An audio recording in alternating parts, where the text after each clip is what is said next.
Our next keynote speaker is Emmanuel Vaughan-Lee. Emmanuel is a Naqshbandi Sufi teacher, a filmmaker, the executive editor and founder of Emergence Magazine,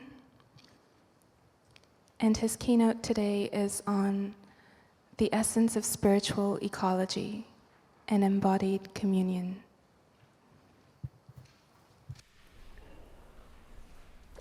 Thank you, Michelle, and thank you to all the organizers of this conference. It's a pleasure to be with you here today in this beautiful old church that I am always grateful to return to. So the title of the talk, The Essence of Spiritual Ecology and Embodied Communion. I will speak of that in part, but I want to actually speak more specifically to three things: to memory, to prayer and praise, and to spirit and matter. The mystics say that we are like a seed, that we hold the blueprint for our highest potential within us, and that much of spiritual practice, regardless of what tradition, is unlocking that potential. But a seed also holds memories.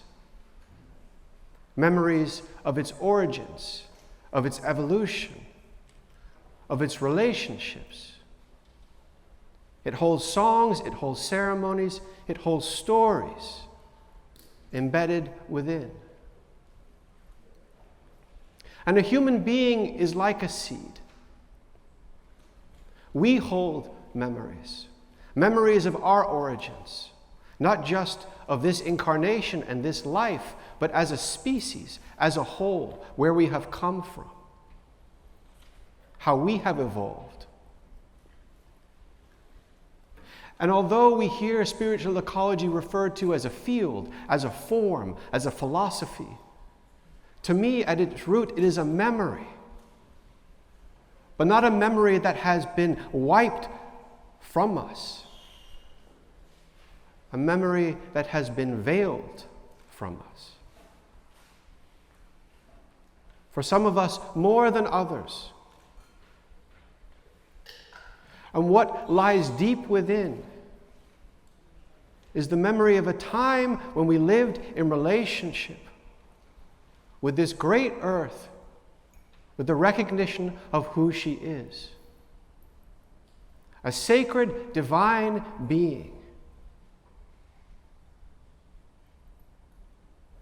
An alive, animate, sacred, divine being that we lived in relationship with, that we were part of.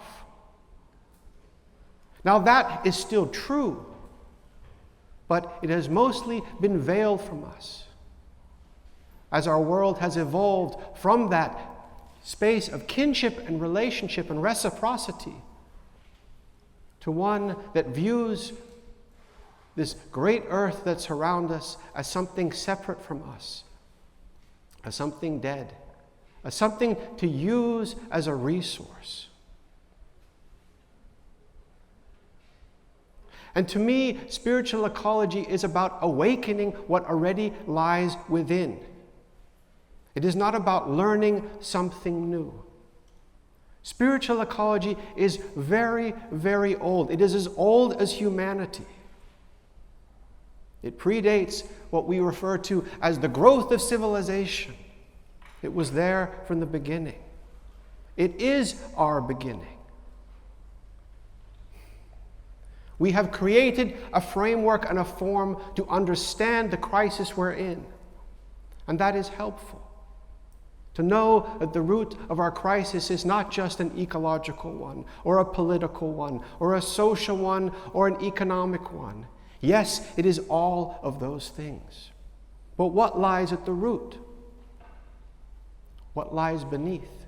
What is there at the core? And for me, that is a spiritual question. Because at the core, in this time of old, We shared a spiritual connection with the earth.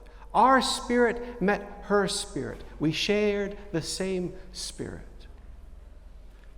And when that connection was slowly veiled, was slowly covered over, was severed at times by our forgetfulness of who she is, by faith-based systems that removed her at times,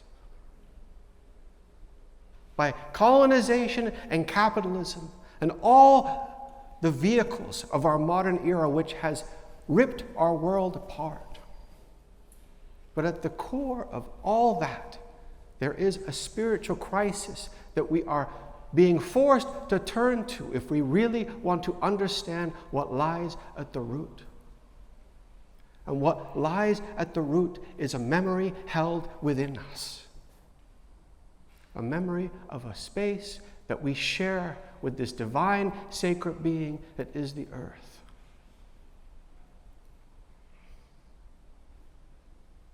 Divine, sacred being that is the earth. And this memory, it must be woken up. It must come alive in us. And many of us, many may have already felt this memory waking up inside of us.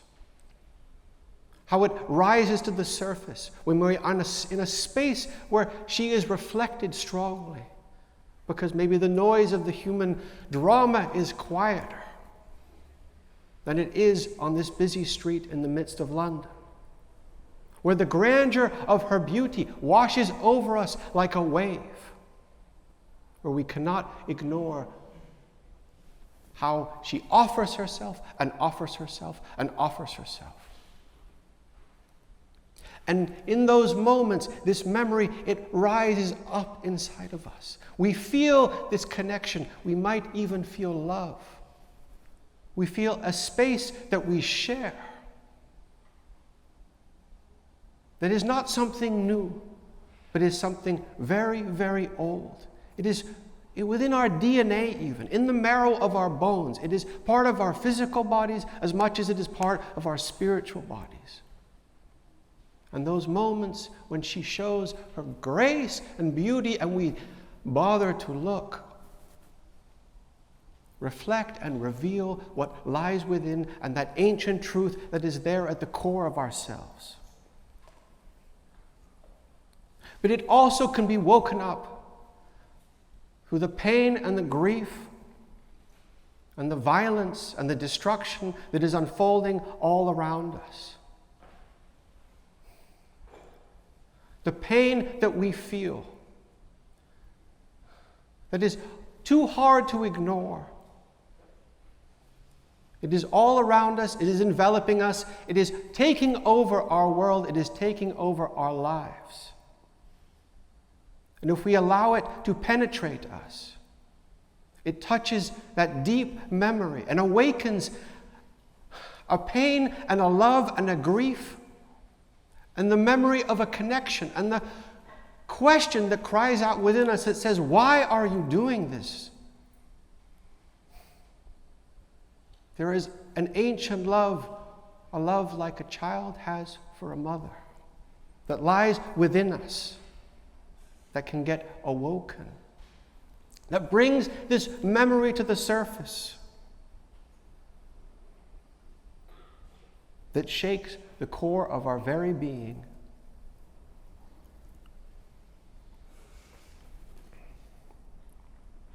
And when this memory bubbles up, surfaces, and comes alive within us, it can so easily fall back into the space that lies deep within us. And the question is, how do we prevent that from happening? How do we allow this awakening through the beauty that she offers and the grace of her being, and the pain and the grief and the suffering of witnessing the destruction we reap upon her each day?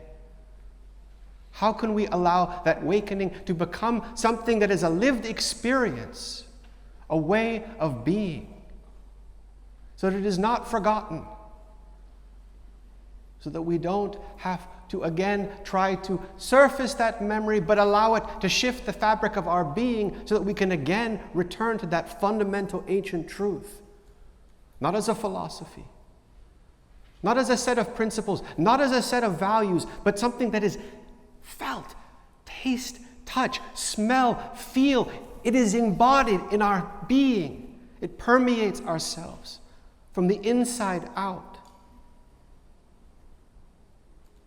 And for me, I have to turn again to something ancient here as a way to support this awakening of this ancient memory.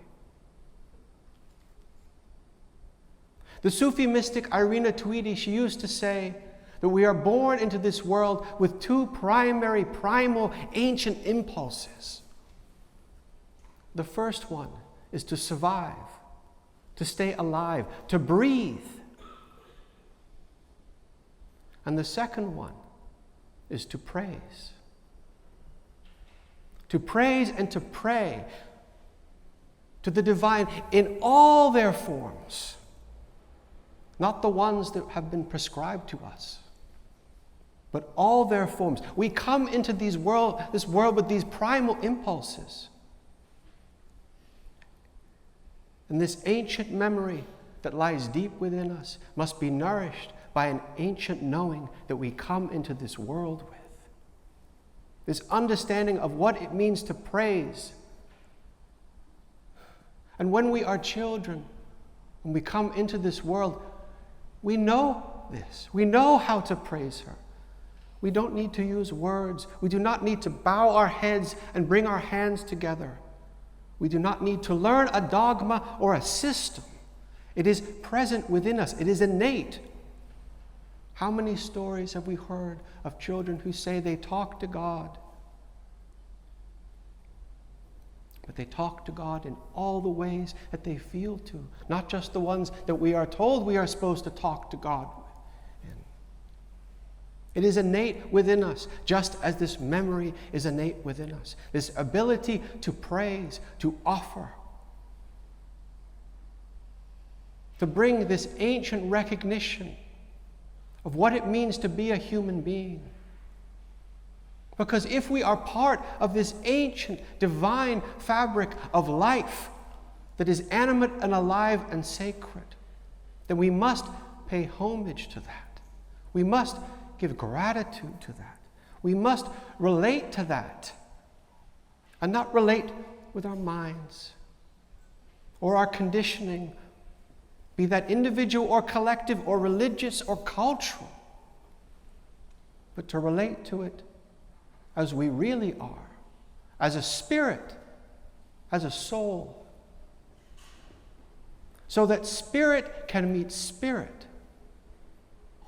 The great spirit that is this divine being that is our earth, because she is that, demands to be met from our spirit.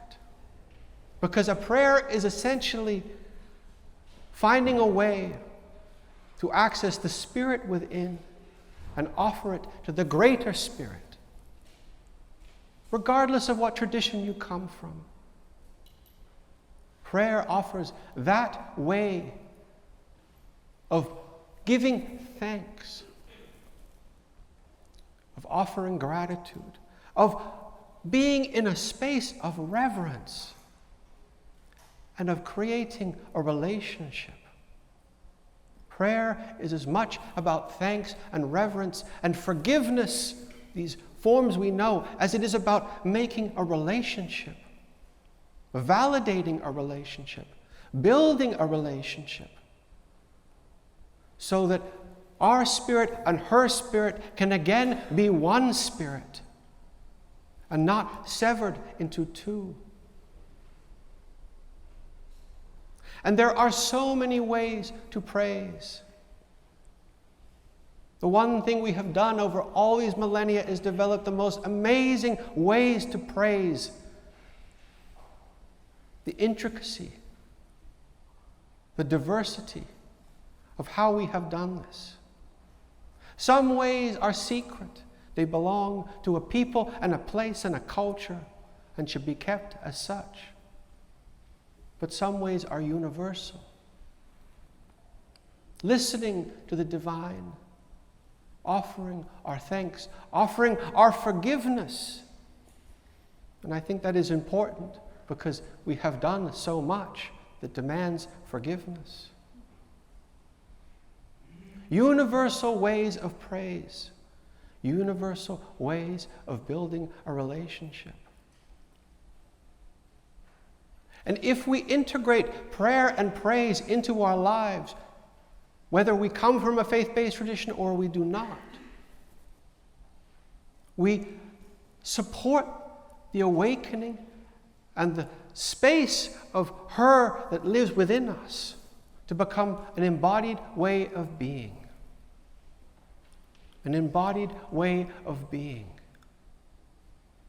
One does not just pray once and say, I've done that. One returns again and again and again to offer praise, to offer thanks. Yes, there are high days of worship. There are ceremonies. There are times of the year when a special offering can be made. But real prayer must be done constantly, must be part of the way we live our lives. And again, it does not require words to be uttered. It can be the recognition of seeing her as she greets us as we move about our day in the myriad ways that she exists around us. Even in an urban setting like this part of London, she shines down upon us. We hear the birds in the street. There are more ways to see her than we have eyes to perceive her. Recognition, acknowledgement. We walk upon her as we move about our day. We drink her, we nourish ourselves with her as we eat our daily bread. And those are just a few. We cannot limit the way that we praise her. They say there are as many ways to praise God and reach God as there are human beings. But we have limited that. And we have narrowed our view of the divine to a transcendent God in heaven and abandoned the divine beneath our feet. And this ancient memory is a return to the understanding that she is there beneath our feet. We cannot ignore that anymore. For a limited idea of the divine is part and parcel of what has led us to be in the situation that we are in.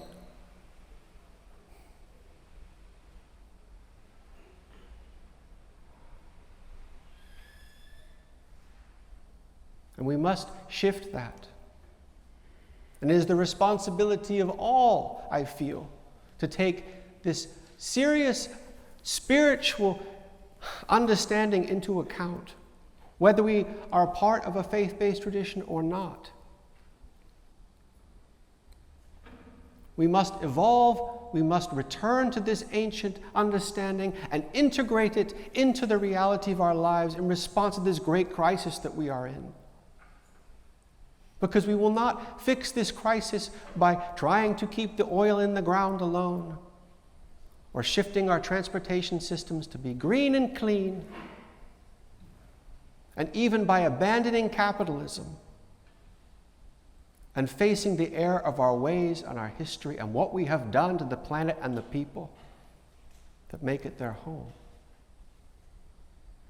We must include the divine nature of this earth again in the foundation of who we are as human beings, as individuals, and I hope one day as societies.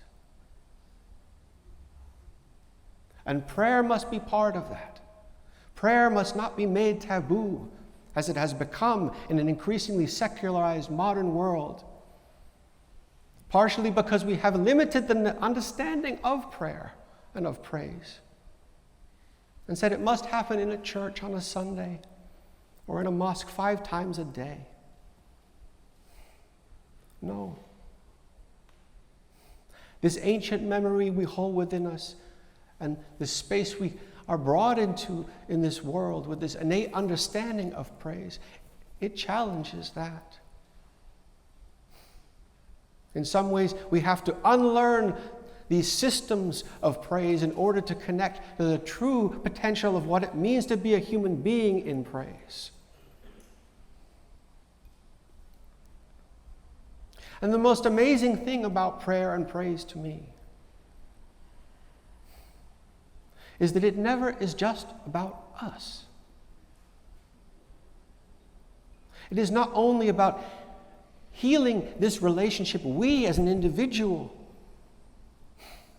need healing for. It is not only to heal the separation that we have as individuals with the earth, with this divine being that is our home.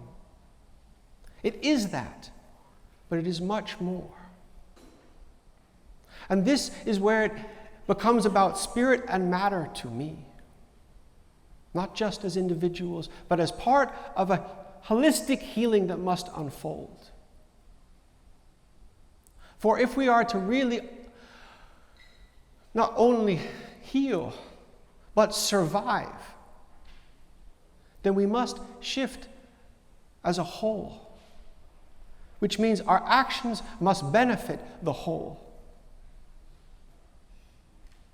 And prayer has the capacity to benefit the whole. Any real spiritual act, if it is offered from the depths of our being, from our hearts, from something that is true, it has the power to benefit more than just us. That is what might be referred to as a spiritual technology. That when we offer, and we offer for the sake of others, whether that be other human beings, or other more than human kin, or even this great divine being that is the earth herself, then it benefits the whole. And we often hear about the insignificance of our individual choices in this environmental space. That while we may eat well and recycle and drive the right car and take public transport and fly as little as we can, those contributions will not really make a difference. Because the real change must come from system change, from policy change, from corporate change. And while that may be true in part, prayer offers something to me that can, regardless of how insignificant we might feel in our contribution and what it can make, it offers something that can change the system. To me, prayer and praise is a radical act. It can be revolutionary as long as we don't limit it. It benefits the whole, and our individual contribution can help heal the divide between spirit and matter. It is almost as if the spirit that we have within, that we can harness, whether through the awakening of the beauty of her bounty, or the despair and grief and pain of what we have done to her. The spirit that is awakened from that moment, that is nourished and embodied more deeply through prayer, it creates a thread that can be woven between spirit and matter to heal the divide. Each prayer can be an offering like that. And the wound is deep and the wounds are many. And prayer alone won't heal it. It must be done in concert, in combination, in relationship with all the other things that we know must be done. But if prayer and praise and the recognition of the sacred nature of creation lies at the root of our way of being, then all actions come forth from that understanding. Then values are obvious. Reverence, interconnectedness, compassion, service, of course. How could they not be anything but? so that the action one takes is threaded with spirit, is threaded with love, as we offer it for the sake of the whole.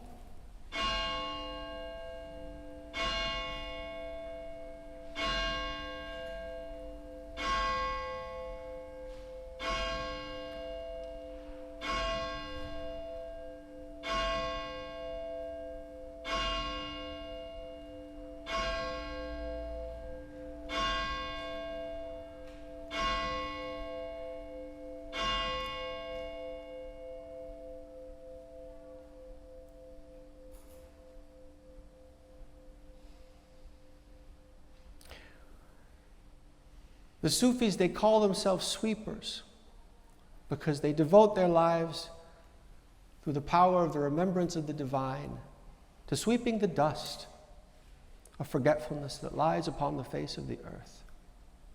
And to me, prayer is like that. Prayer is a sweeping of forgetfulness because it is an honoring of remembrance. It is an affirmation, and an affirmation is more powerful than a negation. Threads of love that weave together the split of spirit and matter are present in each of our prayers, in each of the ways that we look upon her, that we hold her in our hearts. As we awaken this ancient, ancient memory of what spiritual ecology really is. Spirit and home. And that includes all of us. And we must honor that.